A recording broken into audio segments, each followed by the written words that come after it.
Zaman sekarang, kalau dengar kata AI atau deep learning, mungkin yang kebayang langsung robot canggih kayak di film-film. Sesuatu yang ribet, mahal, dan kayaknya jauh banget dari kehidupan anak SMK. Apalagi yang tiap hari megangnya mesin bubut dan gerinda. Padahal, deep learning ini sebenarnya bisa jadi teman baru yang super berguna di bengkel teknik pemesinan atau TPM.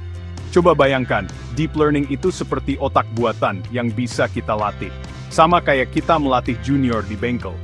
Awalnya dia nggak tahu apa-apa, tapi setelah kita kasih banyak contoh, lama-lama dia jadi jago. Misalnya kita tunjukin 1000 foto baut yang bagus dan 1000 foto baut yang cacat. Nanti otak buatan ini bakal bisa bedain sendiri mana baut yang oke dan mana yang harus dibuang. Gampangnya, itu cara komputer belajar dari contoh, mirip cara kerja otak manusia. Semakin banyak contoh yang kita kasih, dia semakin pintar. Terus, kenapa ini penting buat anak TPM? Dunia industri sekarang sudah bergerak ke arah otomatisasi dan pabrik pintar, atau yang kerennya disebut Industri 4.0. Semua mesin saling terhubung dan bisa mengambil keputusan sendiri. Nah, di balik semua kecanggihan itu, ada deep learning yang bekerja. Kalau siswa TPM sudah kenal dan bisa ngobrol dengan teknologi ini sejak di sekolah, mereka bakal punya nilai plus yang luar biasa. Mereka nggak cuma jago mengoperasikan mesin secara manual, tapi juga paham cara membuat mesin itu jadi lebih pintar. Ini bukan lagi soal jadi operator, tapi jadi arsitek di balik mesin-mesin cerdas masa depan. Manfaatnya jelas bukan cuma buat gaya-gayaan.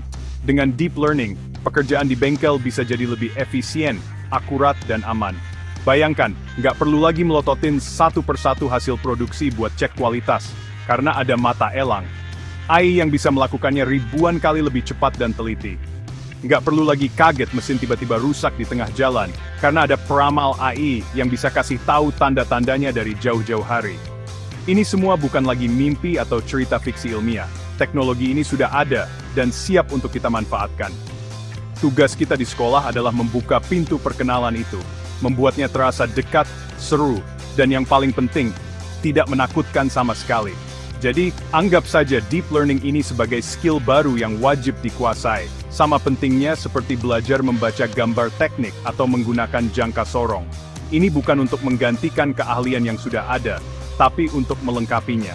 Seorang ahli mesin yang juga paham deep learning itu, ibarat seorang koki yang tidak hanya jago masak, tapi juga punya indera perasa super yang bisa mendeteksi bumbu paling rahasia sekalipun. Keahliannya jadi naik level. Dengan membekali siswa dengan pengetahuan ini, kita sedang mempersiapkan mereka untuk menjadi pemain utama di panggung industri masa depan, bukan hanya jadi penonton yang kebingungan dengan teknologi baru. Mari kita mulai petualangan seru ini. Salah satu penerapan paling keren dari deep learning di bengkel adalah untuk deteksi cacat produk. Bayangkan, kita punya sebuah kamera yang dipasang di atas conveyor belt yang membawa hasil bubutan. Kamera ini kita hubungkan ke komputer yang sudah dilatih dengan deep learning. Model AI ini sudah melihat ribuan gambar produk yang sempurna dan produk yang cacat. Misalnya ada goresan, ukurannya sedikit meleset, atau permukaannya kasar. Nah, setiap kali ada produk baru lewat, si AI Quality Inspector ini akan langsung tahu, wah, yang ini cacat, dalam hitungan detik. Ini jauh lebih cepat dan konsisten daripada mata manusia yang bisa lelah atau terlewat. Siswa bisa belajar cara melatih AI ini, seolah-olah mereka sedang mengajari asisten baru untuk quality control. Contoh keren lainnya adalah prediksi kerusakan mesin. Setiap mesin di bengkel, entah itu mesin CNC, bubut, atau fräs, pasti punya suara dan getaran khas saat beroperasi normal. Kita bisa pasang sensor suara atau getaran sederhana di badan mesin, lalu rekam datanya terus-menerus. Data ini kita umpankan ke model deep learning. Setelah beberapa waktu, AI akan hafal pola suara dan getaran mesin yang sehat. Jika suatu saat ada suara aneh atau getaran yang tidak biasa, sekecil apapun, AI akan langsung memberikan peringatan. Bos, kayaknya bearing di spindle mau rusak nih.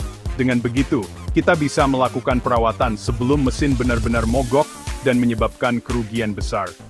Ini seperti punya dokter pribadi untuk setiap mesin di bengkel. Deep learning juga bisa jadi asisten pintar untuk optimasi parameter pemotongan, menentukan kecepatan putaran, kecepatan pemakanan, dan kedalaman potong yang paling pas. Itu kan seni tersendiri. Kalau terlalu lambat, tidak efisien. Terlalu cepat, pahat bisa patah atau hasilnya kasar. Dengan deep learning, kita bisa membuat sistem yang merekomendasikan parameter paling optimal berdasarkan jenis material, jenis pahat, dan hasil akhir yang diinginkan. Sistem ini belajar dari data-data pemotongan yang sukses di masa lalu. Bahkan bisa lebih canggih lagi dengan membuat chatbot sederhana. Siswa bisa bertanya, saya mau bubut aluminium diameter 50 mm, pakai pahat HSS, G-code yang bagus gimana ya? Lalu si chatbot akan memberikan rekomendasi program CNC-nya.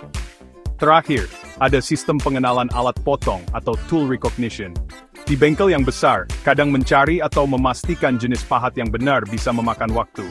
Kita bisa buat aplikasi sederhana menggunakan kamera smartphone. Arahkan kamera ke sebuah pahat, dan aplikasi akan langsung memberitahu. Ini adalah end mill HSS 4 flute ukuran 10 mm, cocok untuk material X. Sistem ini dilatih dengan ribuan gambar berbagai jenis pahat yang ada di bengkel. Ini sangat membantu siswa baru agar tidak salah ambil alat, mempercepat proses setup, dan mengurangi risiko kecelakaan atau kerusakan benda kerja. Semua contoh ini menunjukkan bahwa deep learning bukan lagi konsep abstrak, tapi alat praktis yang bisa membuat pekerjaan di bengkel jadi lebih cerdas, aman, dan efisien. Mendengar kata deep learning, mungkin langsung terbayang butuh komputer super mahal dengan kartu grafis seharga motor. Tenang, itu mitos. Untuk memulai di level SMK, kita bisa pakai peralatan yang sangat sederhana. Sebuah komputer atau laptop biasa sudah lebih dari cukup. Bahkan, smartphone yang ada di kantong siswa pun bisa jadi alat yang powerful. Kuncinya bukan di hardware yang canggih, tapi di software dan platform yang tepat. Kita bisa memanfaatkan platform gratisan seperti Google Colab. Ini seperti pinjam komputer canggih Google lewat internet untuk melatih model AI kita. Jadi tidak perlu pusing soal spek laptop sekolah yang mungkin terbatas. Semuanya berjalan di cloud. Untuk proyek pertama, kita bisa coba yang paling visual dan gampang dipahami, AI Quality Inspector. Proyek ini tujuannya membuat model AI yang bisa membedakan produk bagus dan produk cacat. Alat yang dibutuhkan cuma 3. Pertama, smartphone untuk mengambil foto. Kedua, beberapa contoh produk hasil praktek siswa, misalnya 20 produk yang bagus dan 20 produk yang sengaja dibuat sedikit cacat, misalnya ada goresan atau permukaannya tidak rata. Ketiga, laptop dengan koneksi internet untuk mengakses Google Colab. Langkahnya sederhana, foto semua produk bagus dan cacat, lalu upload ke Google Drive. Setelah itu, kita gunakan platform online gratis seperti Teachable Machine dari Google. Platform ini sangat ramah pemula, tidak perlu coding sama sekali, tinggal drag and drop foto ke kategori bagus dan cacat, lalu klik tombol Train Model. Setelah model selesai dilatih, biasanya hanya butuh beberapa menit, kita bisa langsung mengujinya. Coba arahkan kamera laptop atau webcam ke produk baru yang belum pernah dilihat oleh AI.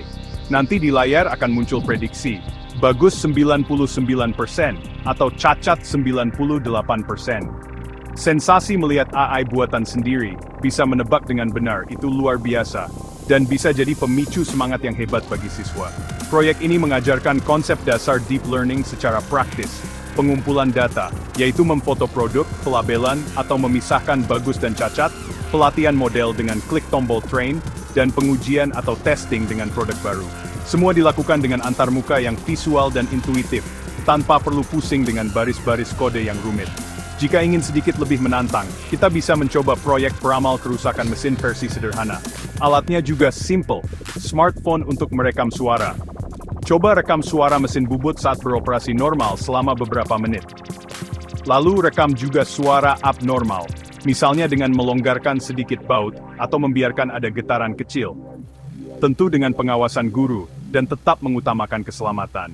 Dengan menggunakan software analisis audio gratis seperti Audacity untuk melihat perbedaan visual gelombang suara, dan platform seperti Edge Impulse untuk melatih model klasifikasi suara, siswa bisa membuat AI yang mampu membedakan suara mesin sehat dan sakit. Ini membuka wawasan bahwa data itu bukan cuma gambar, tapi juga bisa berupa suara, getaran, atau angka. Tentu saja, menerapkan hal baru seperti deep learning di kelas pasti ada tantangannya. Kendala pertama yang sering muncul adalah keterbatasan perangkat. Pak, laptop sekolah speknya kentang, gimana mau jalanin program AI? Solusinya seperti yang sudah dibahas, adalah dengan memaksimalkan platform cloud gratis seperti Google Colab atau Kaggle. Platform ini memberikan akses ke komputasi yang kuat secara cuma-cuma lewat browser internet.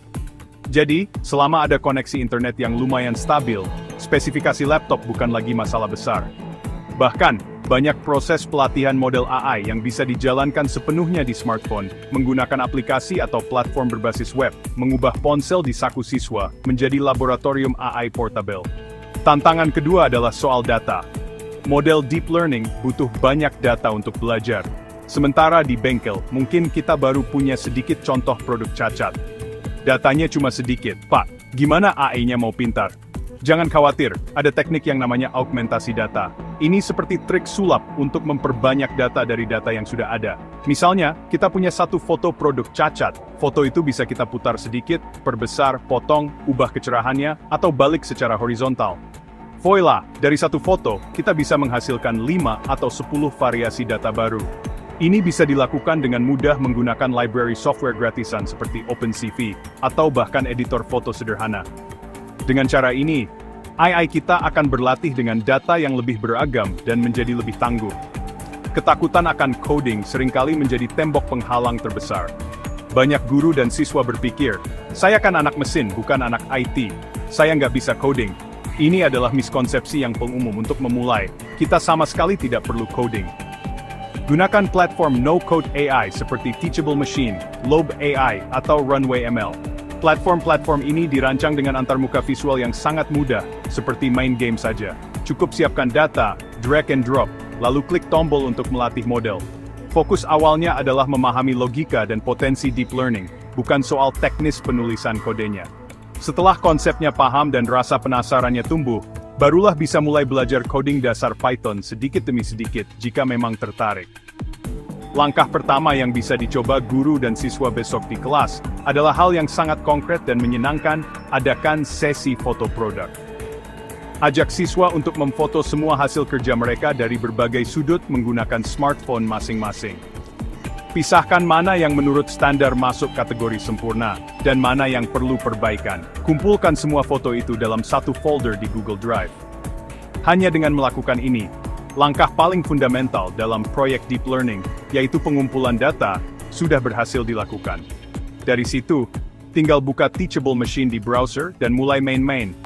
Dengan mengubah pola pikir dari ini sulit menjadi ini seru untuk dicoba, pintu menuju dunia AI yang luar biasa akan terbuka lebar bagi generasi ahli mesin masa depan.